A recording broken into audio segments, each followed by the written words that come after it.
My name is Linus Lehnberg and I'm working as a technical support manager for Holmen Paper, and I've been doing this now for 5 years.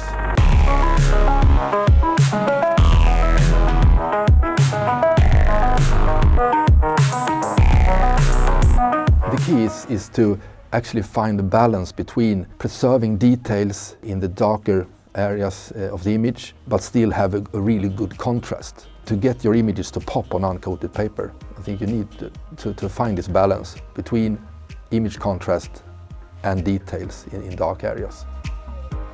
When you have a coated paper, you apply a thin layer of coating on top of the paper surface, and that is to get a smoother surface, and when printing, the ink stays more on top of the paper.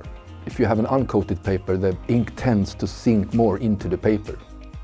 Color profiles are actually reflecting both the type of paper you use and the type of printing process you use. It's important that you prepare your material to be printed on an uncoated paper.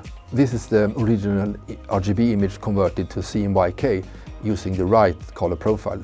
Down here we have prepared the image with the wrong color profile. That is a profile for coated paper. And you can clearly see up in the right corner that we have lost a lot of details in the dark areas.